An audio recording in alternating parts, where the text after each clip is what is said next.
tous et bienvenue dans cette nouvelle vidéo. Aujourd'hui, c'est une vidéo tag sur mes habitudes coloriage. J'ai été taguée par Ali Art Therapy et je la remercie beaucoup parce que c'est une vidéo que je vais adorer faire, je le sais d'avance, parce que moi-même j'aime beaucoup regarder ce genre de vidéos chez les autres coloristes. Donc voilà, c'est un plaisir et c'est parti tout de suite.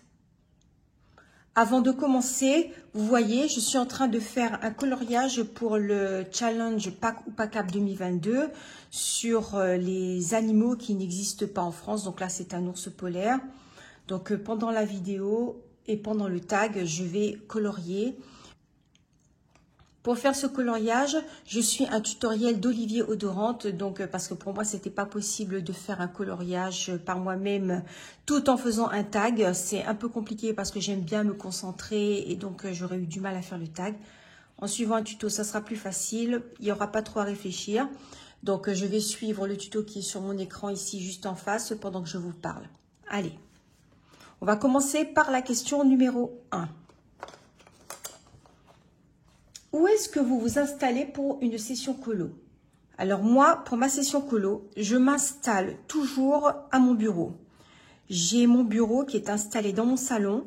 Je crois que je vous avais fait il y a quelques mois un room tour, on va dire, où je vous montre mon bureau et mon installation. Il est entre mon salon, ce bureau, et la cuisine. Donc du coup, je suis vraiment au centre de l'activité familiale.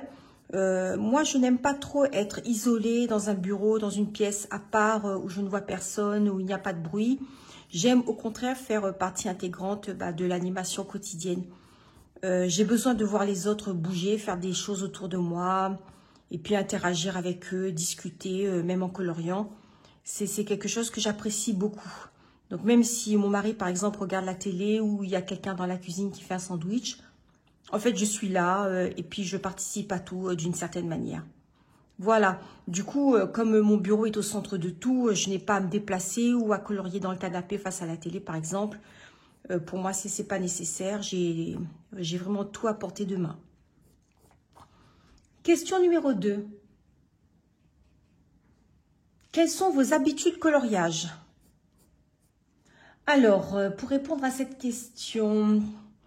je vais commencer par l'installation. Déjà, j'aime beaucoup quand je commence à colorier que mon bureau soit vraiment tout net, tout propre, avec rien qui peut me rappeler le coloriage précédent.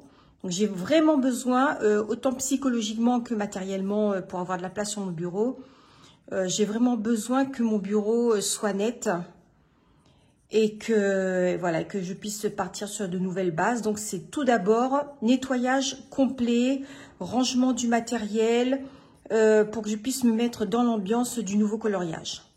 Voilà.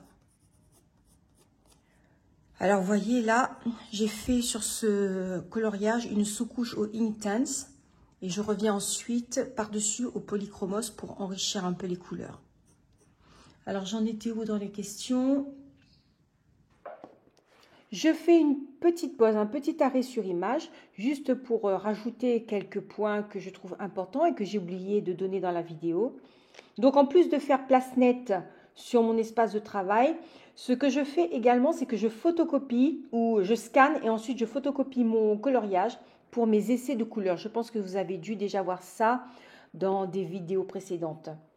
Ensuite, parfois, mais pas systématiquement, je regarde ce qui a été fait parmi les autres colorieuses, tout simplement parce que je ne veux pas faire la même chose, parce que je sais ce que ça peut provoquer chez certains. Donc, j'ai tendance à vouloir justement éviter à tout prix, en allant regarder des copies accidentelles. Et enfin, ce qu'il faut savoir aussi, c'est que je ne reste pas très longtemps sur un coloriage, en général 15-20 minutes, et j'ai tendance à me lever très souvent, et ça pour pouvoir me reposer les yeux, parce que au bout d'un moment, j'ai l'impression d'avoir un peu la vue qui se brouille, hein, entre guillemets, de plus trop voir les couleurs, de plus trop voir mon coloriage en lui-même.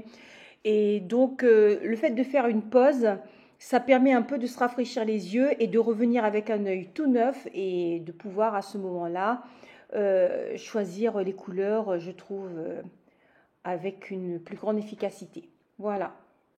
Ah oui, et puis je voulais rajouter aussi que quand je colorie, eh bien je regarde des vidéos, des séries, des films sur Netflix par exemple.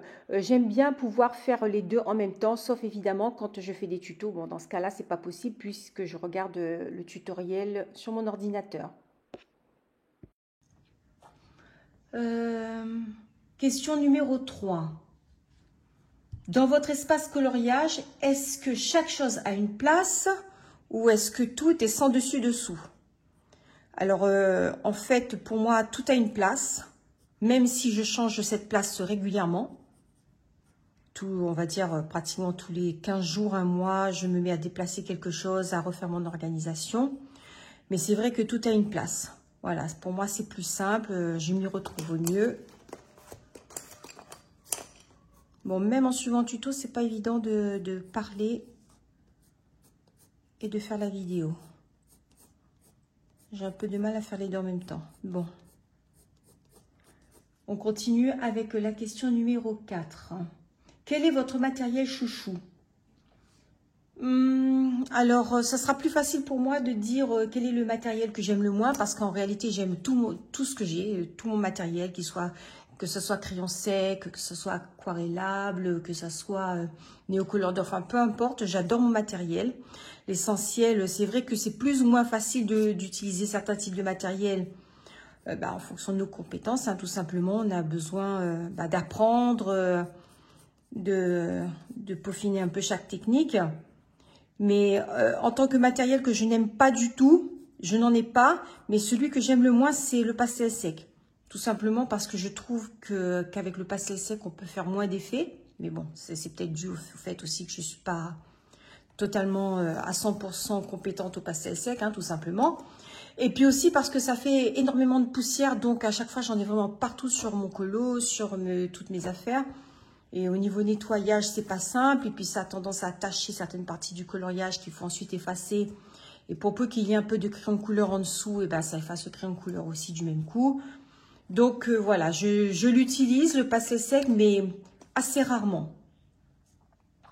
Ensuite, question suivante, c'est la question numéro 5. Allez-vous toujours dans le même livre? Variez-vous et pourquoi? Alors moi, j'essaye de varier. J'aurais tendance à aller toujours dans le même livre. C'est vrai, il faut le dire, parce que par facilité, tout simplement, quand on est plutôt habitué à un style qu'à un autre, c'est plus facile. Mais en même temps, je me force, entre guillemets, à aller vers d'autres livres pour pouvoir un peu me challenger, aller vers d'autres styles. Bon, sinon, ce serait un peu trop répétitif aussi, donc ça, c'est pas le but en coloriage. Pour moi, le but, c'est de faire le maximum de choses différentes, de s'amuser, quoi, de découvrir de nouvelles choses. Donc, voilà, j'essaye de varier au maximum. C'est vrai que mon livre préféré, en général, mes livres préférés sont ceux de Maria Troll. Parce que je les trouve un peu plus faciles à aborder. Je ne dis pas qu'ils sont faciles, mais par rapport au reste, par rapport, par exemple, à Klara Markova ou à Anna Carzon, pour moi, c'est quand même un peu plus facile.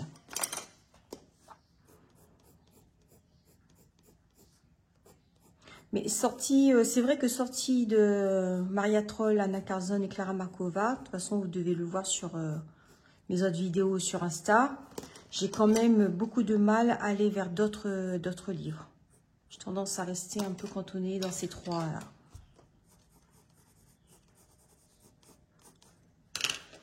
Alors, question suivante.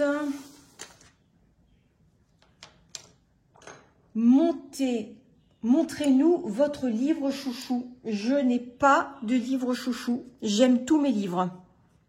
Oui, c'est vrai, j'aime tous mes livres. Et plus particulièrement les livres à couverture rigide.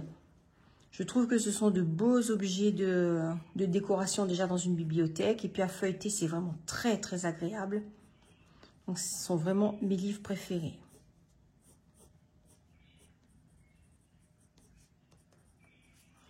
Voilà. Donc là, vous voyez, je continue à enrichir la lumière. Alors, ce jaune que je mets là à l'intérieur, c'est parce que c'est le reflet, en fait, des aurores boréales que je vais mettre juste au-dessus. Question suivante. Notez-vous vos combos. Alors avant, oui, avant j'avais tendance à noter tous mes combos quand je débutais parce que je ne voulais rien oublier. Puis j'avais tendance à croire peut-être que j'allais faire tout le temps les cheveux noirs, exactement de la même façon, et les cheveux blonds ou le combo or, etc. Mais après, avec un peu d'expérience, on se rend compte que finalement, on adapte ces combos au coloriage en cours. Parce que finalement, les cheveux noirs, on peut les faire de plusieurs façons, avec des reflets bleutés ou des reflets plus blancs, ou peu importe, c'est jamais totalement la même chose. Donc au final, ça sert vraiment à rien, pour moi, à mon avis, de noter des combos. Sauf si bien sûr, je trouve quelque chose vraiment de spécial et qu'il faut absolument que je le note. Bon, là, je vais le faire. Mais en tout cas, j'ai un carnet de combos, même si je ne m'en sers plus beaucoup. Suivez-vous un tracker? Alors oui, j'en ai même deux. J'ai deux trackers.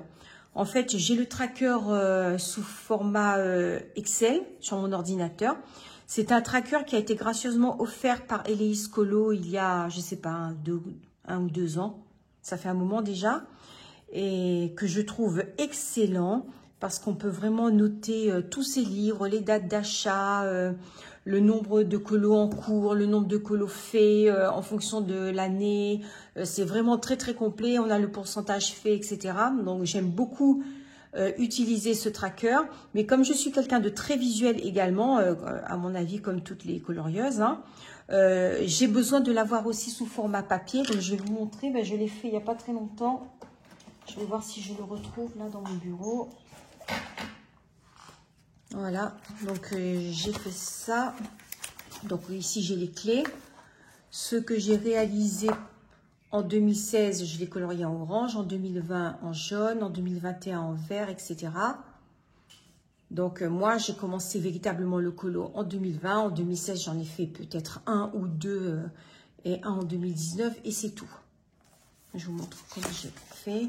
Alors, j'ai pris les petits trackers sur le compte de Bruno Art Gallery. Je ne sais pas si vous vous souvenez, à un moment, il avait fait ces petits trackers qu'il avait offerts. Je ne sais plus si c'est sur YouTube ou Instagram. Bon. En tout cas, j'ai pris ces trackers. Là, je n'ai pas encore eu le temps de mettre les images pour la couverture du livre. Et là, on voit ce qui a été réalisé en fonction des différentes années. Avec la couleur qui change. Bon, vous voyez, en 3 ans, je n'ai pas fait énormément de coloriage parce que je suis extrêmement lente, comme je l'ai déjà dit plusieurs fois. Voilà, les deux colos que j'ai fait en 2016 et le seul et unique colo en 2019. Voilà, donc bien sûr, il est encore à compléter, à retravailler, mais j'aime bien l'idée d'avoir en un seul coup d'œil ce que j'ai pu faire en fonction des années. Donc, je trouve que c'est très pratique. Mais comme ça ne me donne pas, bien sûr, le pourcentage colorié dans chaque livre et avec des statistiques plus complètes, j'aime aussi avoir en complément le fichier Excel sur mon ordinateur. Voilà pour les trackers. Question suivante. Alors, on en était où? À la question 9. Quelle couleur utilisez-vous le plus? Alors, les couleurs que j'utilise le plus sont en général les bleus, les violets, les roses. Je crois qu'on peut retrouver à peu près ces couleurs-là quasiment sur chacun de mes coloriages. Il suffit de scroller un petit peu sur ma page Insta, sur mon compte Insta, pour s'apercevoir que ce sont les couleurs que j'utilise vraiment le plus souvent. Et donc, du coup, les couleurs que j'utilise le moins, alors je vais prendre ma trousse de Prismacolor pour voir ce que j'utilise le moins. Bon, vous voyez, les terres, je les utilise pas mal aussi.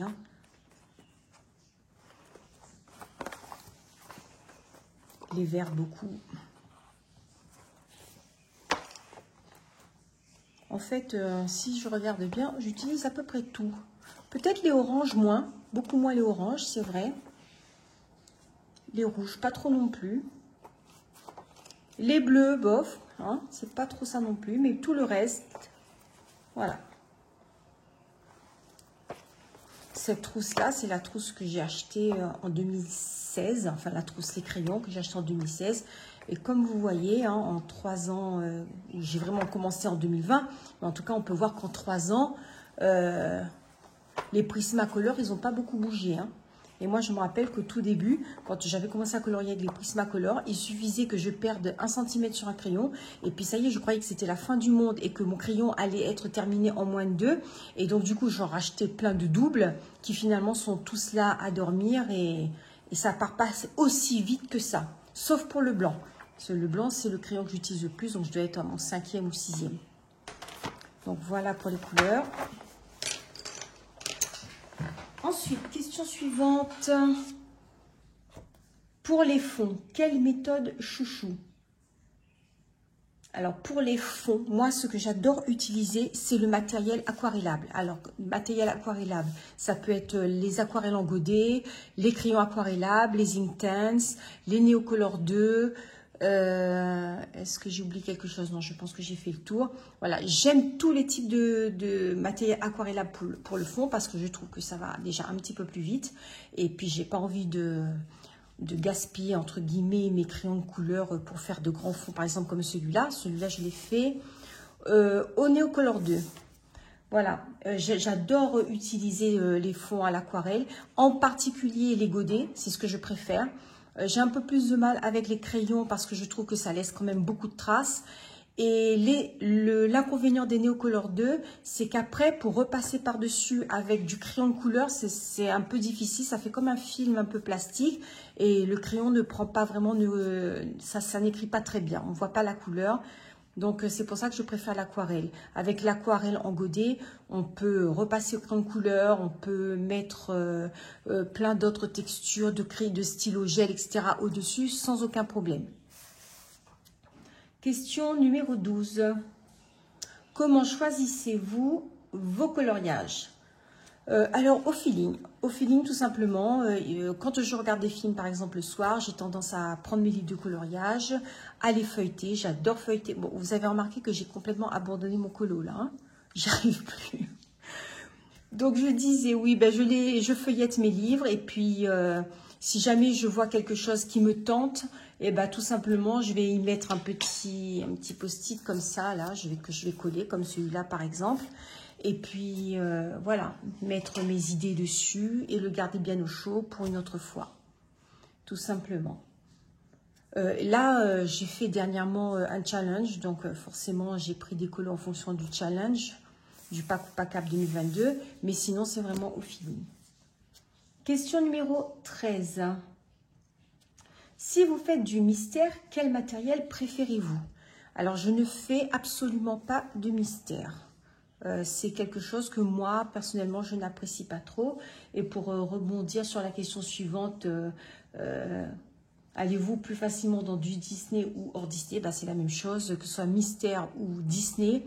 Je ne peux pas. J'ai beaucoup de mal avec ça. Je ne sais pas pourquoi. Pourtant, quand je vois des coloriages Disney réalisés par d'autres coloristes, je trouve ça absolument magnifique. Je me dis, ah ben oui, on peut faire ça. Donc, je suis agréablement surprise, mais je ne me sens pas moi-même d'aller vers du coloriage Disney. Ça ne m'inspire pas du tout. Question numéro 14. Non, 15, pardon. À quelle fréquence faites-vous vos achats?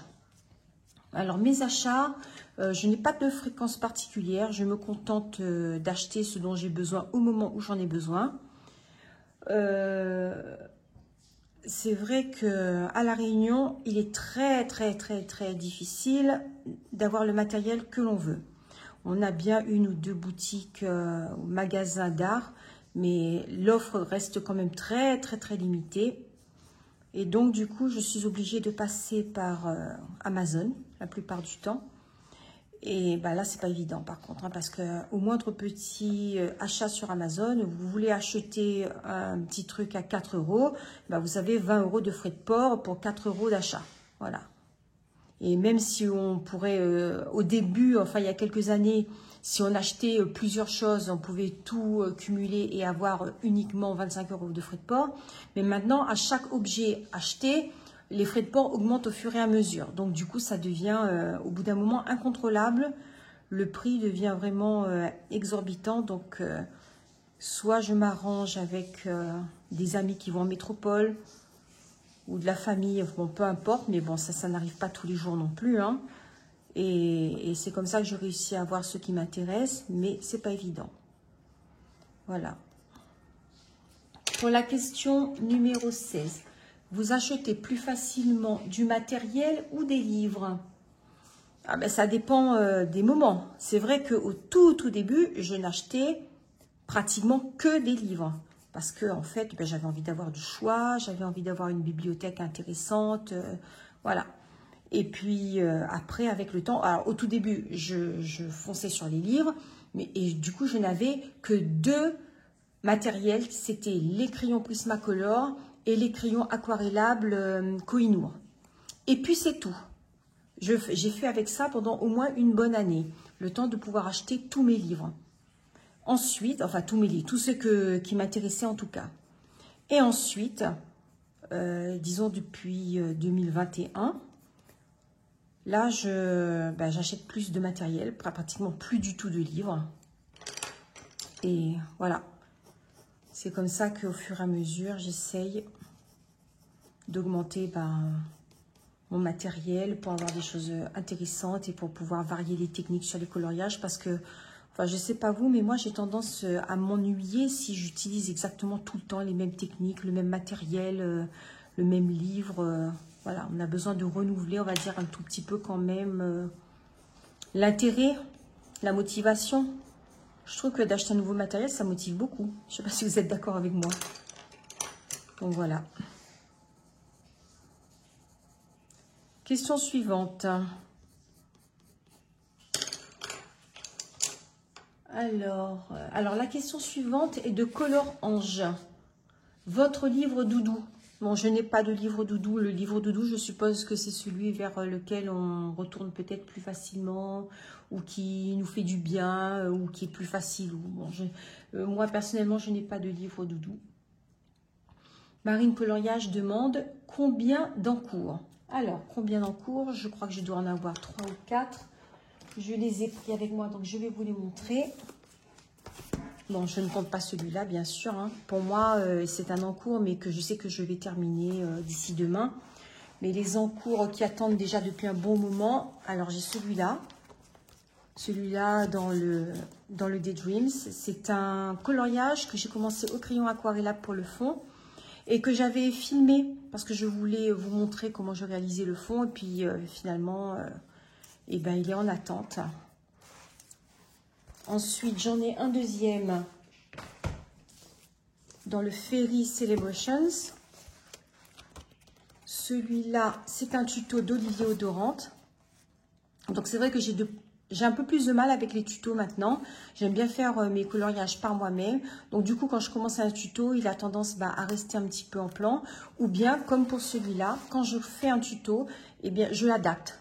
Par exemple, ça fait partie du tuto d'Olivier Odorante. Mais ce que j'ai fait là, au fond, ce n'est pas du tout ce qu'elle a fait. Je peux me permettre maintenant, parce que j'ai acquis un petit peu plus d'expérience, de décider de faire des choses par moi-même, d'une façon un peu différente.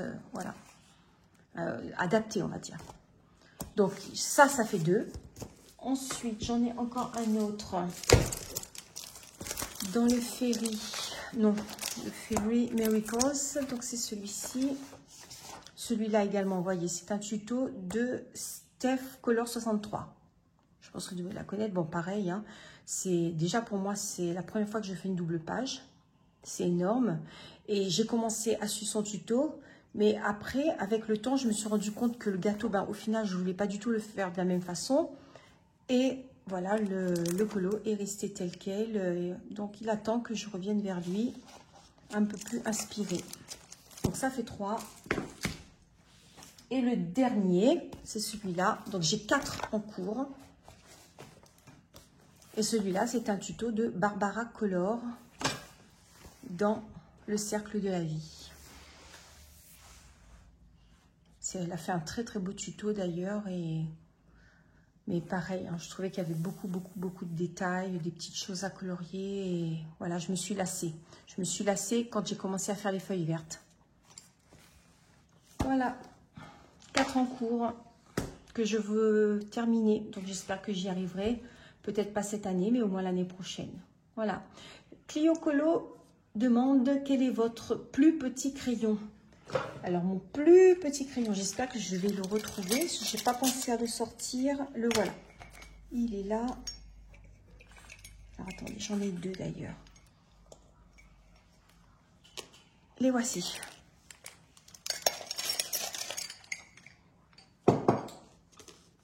Voilà mes plus petits crayons. Ce sont les blancs, les deux blancs dont je vous parlais tout à l'heure, de Prismacolor. Et voilà. Alors j'ai vu Barbara Color là qui donnait une technique très sympa qui était de coller les petits bouts de crayon comme ça au dos d'un autre crayon, ce qui permettait de pouvoir déjà le tailler plus facilement et de l'utiliser jusqu'au bout et de ne rien laisser. Donc j'ai bien fait de garder ces tout petits bouts. J'essaierai sa technique et on verra ce que ça va donner. Voilà, je les remets en place. Ensuite, une question de Panoramimix. Avec quoi cachez-vous vos lignes? Alors, cette question fera l'objet d'une vidéo complète parce qu'en fait, j'ai essayé plusieurs techniques pour cacher mes lignes et certains médiums conviennent pour certains effets. On peut avoir plusieurs blancs, plusieurs manières de cacher ses lignes, plusieurs façons de procéder. C'est vraiment intéressant et je pense que ça mérite bien une vidéo complète à ce sujet-là. Allez, on continue avec Color Isera. Oui, du coup, je ne vais pas répondre à la question parce que je répondrai de façon plus complète dans l'autre vidéo. Donc, Color Isera demande de quelle façon faites-vous vos dégradés? Moi, mes dégradés se font en général du plus foncé au plus clair.